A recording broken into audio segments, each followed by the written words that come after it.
بسم اللہ الرحمن الرحیم۔ یہ کہانی جیل میں بیٹھی ایک ایسی زبیدہ نام کی عورت کی ہے جس نے اپنے ہی 7 مہینے کے بچے کو مار دیا اور پھر اسے 1 مہینے بعد کے وقت رکھ کر پھانسی کی سزا سنا دی گئی۔ وجہ یہ سامنے آئی کہ وہ اپنے کسی عاشق کے ساتھ فرار چاہتی تھی اور اسے اپنا بیٹا ہی اپنی راہ کا روڑا لگتا تھا، جس کی وجہ سے اس نے اپنے ہی بیٹے کو قتل کر دیا اور پھر اس کے شوہر نے اسے جیل بھیج دیا۔ اب وہ 1 مہینے بعد اسے پھانسی کی سزا ہو جانی تھی اور میری ڈیوٹی اس کے ساتھ والی جگہ پر لگی ہوئی تھی۔ میں ایک لیڈی کانسٹیبل ہوں۔ جب یہ کیس میرے سامنے آیا تو مجھے اس عورت سے عجیب سی نفرت پیدا ہونے لگی جس نے عشق و معاش کے چکر میں پڑ کر اپنی ہی اولاد کا گلا گھونٹ دیا تھا۔ پھر ایک دن اس کا شوہر اس سے ملنے آیا اور وہ اس کے سامنے پھوٹ پھوٹ کر رونے لگا کہ تم کتنی ظالم ماں ہو، تم نے اپنے مفاد کے لیے میرے بیٹے کو اپنے ہاتھوں سے ختم کر دیا۔ تم کیسی ماں ہو جس نے اپنی نئی زندگی کے لیے میرے بیٹے کا قتل کر دیا۔ میں اپنے بیٹے کے بنا نہیں رہ سکتا، مجھے اپنے بیٹے حمزہ کی بہت یاد آتی ہے، اس کا چہرہ میری نگاہوں سے ہٹتا نہیں ہے۔ تم کیسی بے درد ماں ہو، میں تمہیں کبھی بھی معاف نہیں کروں گا۔ اتنا کہنا تھا، وہ دوبارہ رونے لگا اور یہ سن کر وہ زبیدہ بالکل خاموش ساکت سی اپنے شوہر کا چہرہ دیکھ رہی تھی اور خاموشی ایسی اختیار کر رکھی تھی کہ جس سے لگتا تھا واقعی وہ گنہگار ہو، واقعی اس نے اپنے بیٹے کا قتل کیا ہو۔ جیل کے اندر اکثر اس زبیدہ کو عورتیں مارا کرتی تھیں، گالیاں دیتی تھیں، لڑتی جھگڑتی تھیں، لیکن وہ خاموش رہتی۔ جبکہ میں اسے مار کھاتا دیکھ کر اسے نظر انداز کر دیتی، مجھے عجیب سی ایک خوشی ملتی، مجھے سکون محسوس ہوتا کہ ایسی عورت کے ساتھ ایسا ہی ہونا چاہیے۔ اور پھر اس کے پاس ایک آدمی ملاقات کے لیے آیا۔ میں وہاں موجود تھی۔ جب مجھے پتہ چلا کہ اس کا نام حامد ہے تو میں بہانے سے ان کے پاس موجود رہی اور میرے کان اسی جانب تجسس کی وجہ سے لگے رہے تاکہ پتہ چلے کہ ان کی آپس میں کیا بات ہوتی ہے۔ تب وہ حامد نام کا شخص کہنے لگا کہ بے شک تم مجھ سے محبت کرتی تھی، جو بھی تھی، لیکن میں اب تمہیں کسی صورت بھی قبول نہیں کروں گا۔ اگر تم بچ بھی جاؤ، سزا کاٹنے کے بعد بالفرض واپس بھی آ جاؤ، تمہارا شوہر تمہیں طلاق بھی دے دے، پھر میں تم سے شادی نہیں کروں گا کیونکہ تم اپنے بچے کی قاتل ہو۔ اگر تم اپنے بچے کو ساتھ لے کر اپنے شوہر سے طلاق لے کر میرے پاس آ جاتی تو میں تمہیں قبول کر لیتا، لیکن اب کسی بھی صورت میں تمہیں قبول نہیں کروں گا کیونکہ تم ایک قاتل ہو۔ تمہیں مجھ سے محبت تھی تو اس کا مطلب یہ نہیں تھا کہ تم اپنے ہی بچے کو مار ڈالتی۔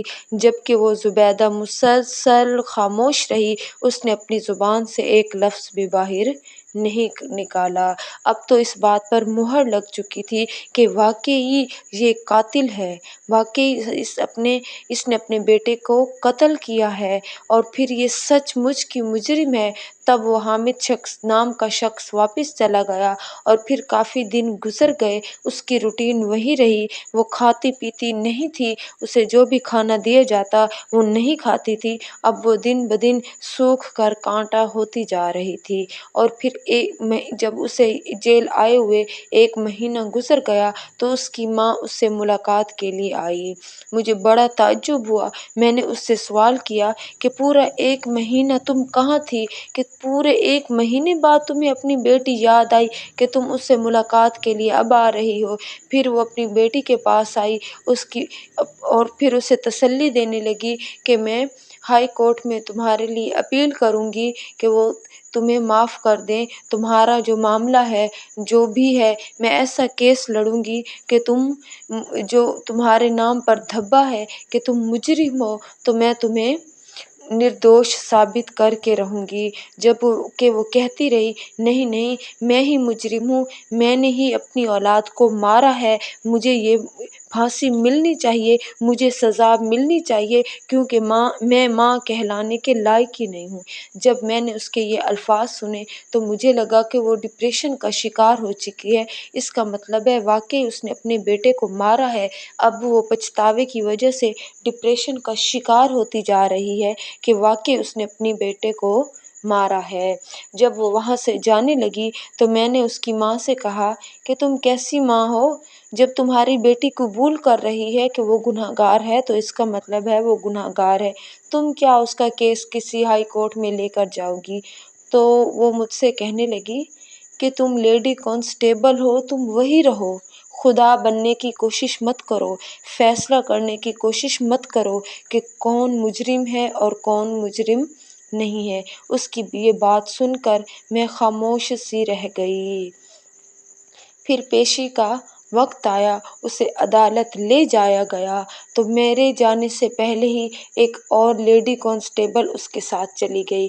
جب وہ وہاں چلی گئی اور پھر اس کے بعد واپس آئی تو میں اس سے پوچھنے لگی کہ آخر ایسی کیا بات ہو گئی ہے، کیونکہ اس کی ماں کے جو الفاظ تھے ان الفاظ نے مجھے یہ سوچنے پر مجبور کر دیا تھا کہ واقعی ہو سکتا ہے کہ یہ زبیدہ جو ہے یہ مجرم نہ ہو سکتا ہے اس نے اپنے بیٹے کو نہ مارا ہو سکتا ہے کہ یہ اس کی ماں جو ہے وہ سچ کہہ رہی ہو، کیونکہ اس کی ماں نے اسے واپس جب اس سے ملاقات کے لیے آئی تو اس سے کہنے لگی کہ تم نے ہائی کورٹ میں جھوٹ کیوں بولا کہ مجھے سزا دی جائے، مجھے پھانسی پر چڑھا دیا جائے، کیونکہ میں مجرم ہوں اپنے بیٹے کی، جبکہ اس کے لیے پھر ایک ماہ کی تاریخ پھانسی پر لٹکانے کے لیے آگے بڑھا دی گئی۔ تو اس کی ماں واپس آئی اور کہنے لگی کہ اب میں سپریم کورٹ میں جا کر تمہارے لیے اپیل کروں گی۔ تو وہ اپنی ماں کو منع کرنے لگی کہ تم ایسا مت کرو، مجھے سزا ہو جانے دو۔ جب میں نے ان دونوں کی باتیں سنی تو مجھے اس لڑکی پر کچھ ترس آیا۔ اس کی ماں جانے لگی تو وہ کہنے لگی کہ تم میری بیٹی کا خیال رکھنا، یہ عورتیں جو جیل میں موجود ہیں اس سے مارتی ہیں، اس سے لڑائی جھگڑا کرتی ہیں، اسے گالیاں دیتی ہیں، جبکہ میری بیٹی معصوم ہے، تم اس کا خیال رکھنا، اس سے بات چیت کرنا، کیونکہ یہ مجرم نہیں ہے۔ اس کے جانے کے بعد اب میں اس کا خیال رکھنے لگی۔ اگر کوئی عورت اسے مارتی تو میں بھاگ کر آتی، اسے منع کرتی، کوئی گالیاں دیتی تو فوراً آ کر اسے منع کرتی۔ پھر آہستہ آہستہ سپریم کورٹ جانے سے پہلے ایک دن وہ وہاں بیٹھی تھی تو میں نے اس سے کہا کہ تم نے اپنے بیٹے کا قتل کیوں کیا ہے؟ کیا تمہیں اس کی یاد نہیں آتی؟ تو وہ کہنے لگی کہ ہاں میں نے اپنے بیٹے کو قتل کیا ہے، کیونکہ میں تو اپنے بیٹے کو ہاتھ بھی نہیں لگا سکتی تھی، میں تو آگے بھی نہیں بڑھ سکتی تھی۔ ہاں میں نے اسے قتل کیا ہے۔ اب وہ لگ رہا تھا کہ جیسے وہ اپنے دل کی حالت کھول کر میرے سامنے رکھ دینا چاہتی ہے، وہ مجھے بتا دینا چاہتی ہے کہ اس کی زندگی کیا ہے۔ پھر میں نے اس سے پوچھا کہ تم بتاؤ تو صحیح کہ تمہارے ساتھ ایسا کیا ہوا تھا؟ تب وہ کہنے لگی کہ میں ایک خوبصورت لڑکی ہوا کرتی تھی، پھر رضوان نامی اس شخص کے ساتھ میری شادی ہو گئی۔ ہم دونوں میاں بیوی بہت خوش تھے اور خوشحال زندگی گزار رہے تھے۔ پھر اللہ تبارک و تعالیٰ کے کرم سے ایسا ہوا کہ ہمیں ننھے مہمان کے آنے کی یعنی اولاد کی خوشخبری ملی تو رضوان میرا اور بھی زیادہ خیال رکھنے لگا۔ 6 منتھ ہمارے ہنسی خوشی اسی طرح گزر گئے۔ اب مجھے اپنی زندگی میں کوئی بھی کمی محسوس نہیں ہوتی تھی، میں اپنی زندگی میں بہت خوش تھی کہ ایک دن میرا شوہر گھر آیا اور مجھ سے کہنے لگا کہ ہمارے محلے میں آسیہ نام کی ایک لڑکی آئی ہے جو کہ اپنے گھر میں اکیلی رہتی ہے، بیچاری اکیلی ہے، اس کا اس دنیا میں کوئی نہیں ہے، تم اس کا خیال رکھا کرو۔ تو مجھے اپنے شوہر کی بات سن کر اس بیچاری آسیہ پر کافی ترس آیا اور پھر ایک دن میں اس آسیہ کے گھر گئی اور پھر میری اور اس کی اچھی خاصی دوستی ہو گئی۔ میں جو کہ پریگننٹ تھی اور میرے آخری 3 منتھ چل رہے تھے تو اس وجہ سے میں اکثر اسے اپنے گھر بلا لیا کرتی تھی۔ اب وہ میرے گھر آتی، اکثر ٹائم میرے ساتھ گزارنے لگی تھی اور پھر چھوٹا موٹا کام بھی کر کے دے دیا کرتی تھی۔ ایک دن میری طبیعت کافی خراب تھی، میں کمرے میں آرام کر رہی تھی اور وہ کچن میں چائے بنا رہی تھی کہ میرے ذہن میں یہ بات آئی کہ یہ کیا حرکت کر رہی ہوں میں۔ بے شک میں بیمار ہوں لیکن گھر تو میرا ہے، وہ مہمان ہے، وہ میرے گھر میں کام کر رہی ہے اور میں کمرے میں آرام کر رہی ہوں۔ اسی سوچ کو ذہن میں رکھتے ہوئے جب میں کچن میں گئی تو میں نے دیکھا کہ میرے شوہر اور وہ آسیہ دونوں ہاتھوں میں ہاتھ ڈالے پیار محبت کی باتیں کر رہے ہیں۔ جب میں نے چیخ کر پکارا کہ یہ کیا ہو رہا ہے، میں تو تمہیں اپنا دوست سمجھتی تھی اور یہ سمجھتی تھی کہ تم میرے لیے میرے گھر میں آتی ہو، مجھے نہیں پتا تھا کہ تم میرے شوہر کو ورغلانے آتی ہو۔ جب اتنا کہنا تھا کہ میرے شوہر نے آگے بڑھ کر مجھے ایک تھپڑ رسید کر دیا اور کہنے لگا کہ میں تم سے تنگ آ گیا ہوں، میرے دل میں تو ہماری محبت ختم ہو چکی ہے، میں اس آسیہ سے شادی کرنا چاہتا ہوں۔ تو میں نے جب اسے منع کیا تو اس نے مجھے مارنا پیٹنا شروع کر دیا۔ اب ہمارے گھر میں ہر دوسرے دن لڑائی جھگڑا ہونے لگا۔ وہ مسلسل مجھے مارا پیٹا کرتا تھا۔ وہ کہتا تھا کہ یہ جو آنے والی اولاد ہے یہ ہمارے لیے رکاوٹ بن جائے گی، اگر یہ دنیا میں آیا تو پھر گھر میں ایک اور فرد آ جائے گا جس کی وجہ سے میں ذمہ داریوں میں پھنس جاؤں گا اور میں اس آسیہ سے شادی نہیں کر پاؤں گا۔ لیکن کیا کرتا، کچھ ہی دن گزرے تھے کہ اللہ تبارک و تعالیٰ نے مجھے بیٹے سے نوازا جس کا نام ہم نے حمزہ رکھ دیا۔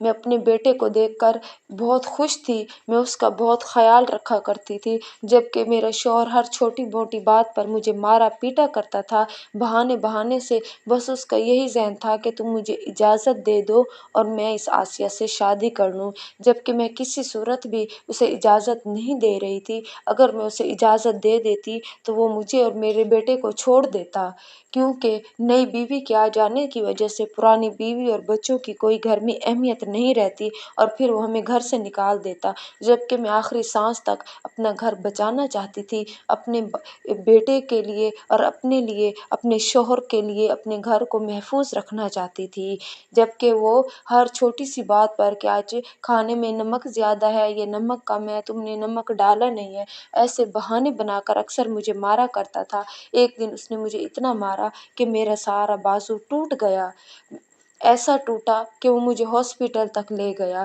جب ڈاکٹرز نے پوچھا تو اس نے کہا کہ وہ سیڑھیوں سے گر گئی ہے جس کی وجہ سے اس کا بازو ٹوٹ گیا ہے، حالانکہ حقیقت کچھ یہ نہیں تھی، حقیقت تو یہ تھی اس نے خود مار مار کر میرے بازو کو توڑ دیا تھا۔ اب میں اپنے ٹوٹے بازو کے ساتھ گھر تو آ گئی تھی لیکن اب میرے بازو میں طاقت نہیں تھی کہ میں کوئی گھر کا کام کاج کر سکتی، میں اپنے بیٹے کو اٹھا بھی صحیح سے نہیں سکتی تھی، ایک ہاتھ سے میں اپنے بیٹے کو صرف پکڑ سکتی تھی، میں اسے اپنے بازوؤں میں اٹھا بھی نہیں سکتی تھی۔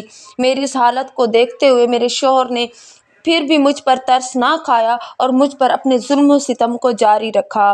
اب تو وہ مجھ پر کام نہ کرنے کی وجہ سے بھی ظلم کرنے لگا، اس کی مار پیٹ کا جو سلسلہ تھا وہ مسلسل جاری رہا۔ پھر ایک دن وہ دن کے وقت گھر آیا اور مجھ سے کہنے لگا کہ آج شام کو میں آسیہ سے نکاح کر لوں گا۔ جب میں نے یہ سنا تو میں نے رونا شروع کر دیا کہ نہیں، میں کسی بھی صورت اپنے بچے پر کسی سوتیلی ماں کا سایہ نہیں پڑنے دوں گی، میں اپنے جیتے جی تمہیں کبھی بھی دوسری شادی نہیں کرنے دوں گی۔ جب اس نے یہ سنا تو آگے بڑھ کر میرے بیٹے کو اٹھا لیا اور مجھ سے تھوڑا دور جا کر ٹھہرا اور کہنے لگا کہ یہی ہے نا وہ فساد کی جڑ کہ جس کی وجہ سے تم مجھے دوسری شادی کرنے سے روک رہی ہو۔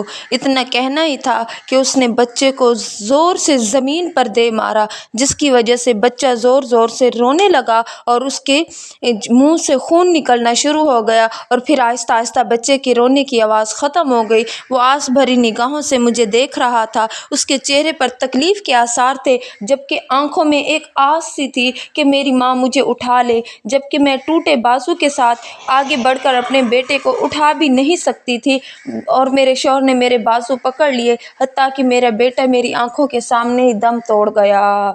اور پھر جیسے ہی میرے بیٹے نے دم توڑا میرے شوہر نے چیخنا چلانا شروع کر دیا کہ بستی کے لوگ وہاں پر جمع ہو گئے کہ دیکھو کیسی ظالم ماں ہے، اولاد سے پیچھا چھڑا کر نئے عاشق کے ساتھ شادی رچانے کے لیے اپنی ہی اولاد کو اس نے مار ڈالا۔ لوگوں نے جیسے ہی حالات دیکھے اور پھر جلدی سے میرے شوہر نے پولیس کو کال کر دی اور مجھے جیل کروا دی اور حامد نام کے شخص کے ساتھ میرے تعلقات بھی بنا دیے اور اس بات کو سچا کرنے کے لیے اس شخص کو منا بھی لیا اور اب وہ یہاں مجھ سے ملاقات کرنے بھی آ گیا تھا۔ اور اب میں نے بار بار اسی بات کو ہی اقرار میں بدل لیا ہے کہ ہاں میں نے خود اپنے بیٹے کو مارا ہے، کیونکہ میں اپنے بیٹے کے بغیر زندہ نہیں رہ سکتی۔ اگر مجھے انصاف مل بھی جائے تو میرا بیٹا کبھی بھی واپس نہیں آئے گا اور میں اپنے بیٹے کے بنا جی نہیں سکتی۔ اسی وجہ سے میں چاہتی ہوں کہ واقعی میں نے ہی اپنے بیٹے کو مارا ہے، مجھے پھانسی مل جائے، میں مر جاؤں۔ زندگی میں تو میں اپنے بیٹے کو اٹھا بھی نہ سکی، میں اسے پیار بھی نہ کر سکی، اسے بچا بھی نہ سکی۔ چلو مرنے کے بعد تو میں اپنے بیٹے کے پہلو میں جا سوؤں گی۔ جب اس نے اتنا کہا اور پھر پھوٹ پھوٹ کر رو دی تو مجھے بھی اس بات پر کافی غم محسوس ہوا کہ واقعی اس کے ساتھ کافی ظلم ہوا ہے۔ اور پھر جب اس کو سپریم کورٹ میں پیش کیا گیا تو جج نے اس کی بظاہر حالت دیکھی تو اس کے ٹیسٹ کروانے کے لیے تاریخ کو آگے کر دیا۔ جب اس کے ٹیسٹ کروائے گئے، جب ہم سپریم کورٹ میں اسے لے کر حاضر ہوئے تب بھی وہاں پر میں موجود تھی اور تب اس سے جج صاحب نے پوچھا کہ پہلے تم یہ بتاؤ کہ تمہارا بازو کیسے ٹوٹا تھا، کیونکہ جو رپورٹ تھی جو اس کی کروائی گئی تھی اسی سے سارا کچھ سامنے حق سچ نظر آ رہا تھا۔ تب وہ پھوٹ پھوٹ کر رو پڑی اور پھر اس نے اپنے سارے حالات بیان کر دیے کہ کس طرح میرے شوہر نے مجھے مارا، میرا بازو بھی ٹوٹ گیا اور پھر میرے بیٹے کو بھی مار دیا اور میرا نام لگا دیا۔ تب کورٹ نے فیصلہ کیا، کیونکہ رپورٹ کو دیکھ کر پورا کیس سامنے آ چکا تھا کہ اس پر تقریباً کافی مہینوں سے تشدد کیا جا رہا تھا۔ وہ بچہ تو کیا، کوئی برتن بھی اٹھا کر زمین پر نہیں مار سکتی تھی، بچے کو اٹھا کر زمین پر مارنا اور پھر اسے ختم کر دینا تو بہت دور کی بات تھی۔ وہ بار بار جج صاحب کے سامنے رو رہی تھی اور یہی کہہ رہی تھی کہ وہ ایسا ظالم شوہر تھا کہ اس نے میرے بازو پکڑ لیے، مجھے اپنے بیٹے کو ہاتھ بھی نہ لگانے دیا۔ میرے بیٹے کے چہرے پر تکلیف تھی، آنکھوں میں آس تھی کہ میری ماں مجھے اٹھائے، میری تکلیف کو دیکھے، مجھے چپ کروائے، لیکن اس بے درد انسان نے میرے بیٹے کو مجھے ہاتھ بھی نہ لگانے دیا۔ تب سپریم ہائی کورٹ نے اسے باعزت بری کر دیا، اس کے شوہر کو گرفتار کر لیا گیا اور اسے سزائے پھانسی دے دی گئی۔ یہی تو ہمارے معاشرے کا المیہ ہے کہ جب بھی کوئی مرد اپنی منمانی کرنا چاہتا ہے اور وہ عورت پر ظلم و ستم کے پہاڑ توڑ دیتا ہے اور پھر عورت کو بدنام کر کے اس پر ہی الزام لگا دیتا ہے اور خود بری الذمہ ہو جاتا ہے۔ اس کہانی سے ہم سب کو یہ سبق ملتا ہے کہ اگر کوئی بھی مرد جو چاہے جس طرح چاہے، چونکہ وہ معاشرے کا حکمران ہے تو وہ عورت پر ظلم کرتا ہے، اسے پوری دنیا کے سامنے ذلیل کرتا ہے اور خود گناہ کرنے کے باوجود سچا حاکم بن بیٹھتا ہے۔ اور اس کہانی سے ہمیں ساتھ ساتھ یہ بھی سبق ملتا ہے کہ اگر کوئی اپنا معاملہ اللہ تبارک و تعالیٰ کی عدالت تک چھوڑ دے تو اللہ تبارک و تعالیٰ اسے ضرور انصاف عطا فرماتا ہے۔